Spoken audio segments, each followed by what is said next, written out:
Hi, my name is Kiran Chopra and I run several successful businesses. My mantra is surround yourself with inspiration and you will automatically inspire others.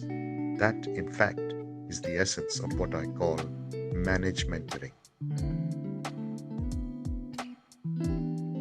कुछ बातों का मतलब कुछ मतलब की बातें क्या मतलब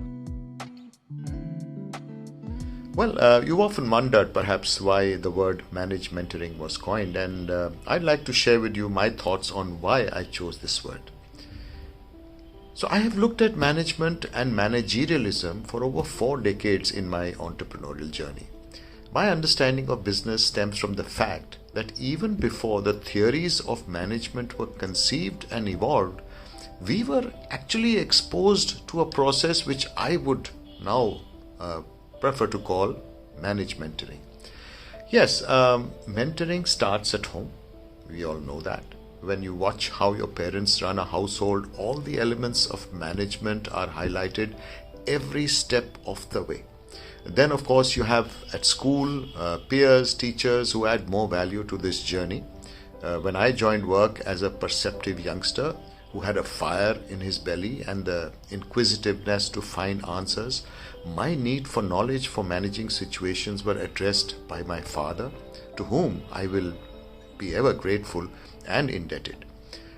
His very humble and frugal beginning, sacrifices, and diligence actually helped me recognize the need for efficiency through management protocols.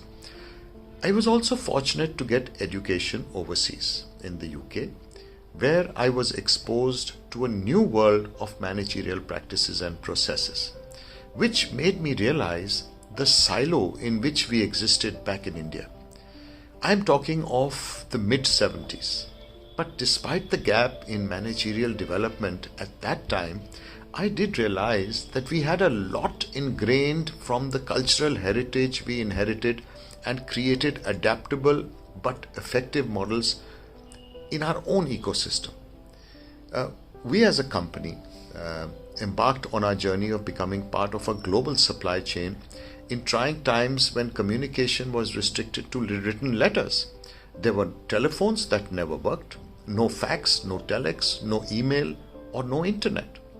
However, once exposed to diverse global work cultures and managerial behavior, we created our own brand of management guidelines, which blended our cultural side to the well shorn managerial dictum of the West. The fact that we were versatile in languages, other than our own, of course, when it came to doing global business, reveals the suppleness of our approach to making breakthroughs, especially when the Made in India brand of product and management was at its lowest rung. Then came the digital revolution. And while the West was way ahead in adopting computers and technology in the managerial armory, we as a company adapted to the new way of managing business using data and predictive analysis to enhance efficiencies and to some extent even replace inefficient managers. Then, of course, came mobile telephony, which was, I think, in the early 90s. With 4G and 5G now in the offing, and business was happening literally at the speed of thought. Science fiction started to become a reality, and geography became history. The Indian IT prowess reached global shores, and the perception of everything India changed for the better. Our hybrid managerial skills were much in demand, and now it is very evident why they were from the plethora of Indian origin CEOs of leading Fortune 500 companies globally. The rationale for new management techniques is built on lean, frugal, and result oriented approach to managing verticals where targets turn from unrealistic to realistic as technology takes over. Data analytics, artificial intelligence, Internet of Things have taken over the lives of managers, making them digital robots. Skill and performance spans are now reducing.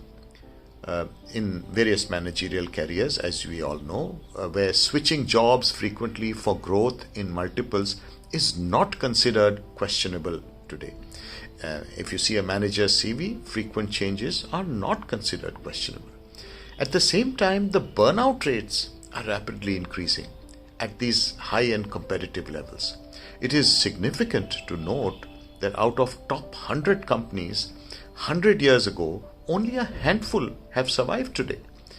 Either way, it was managerial propensity that drove a company to its growth, transformation, or even a demise.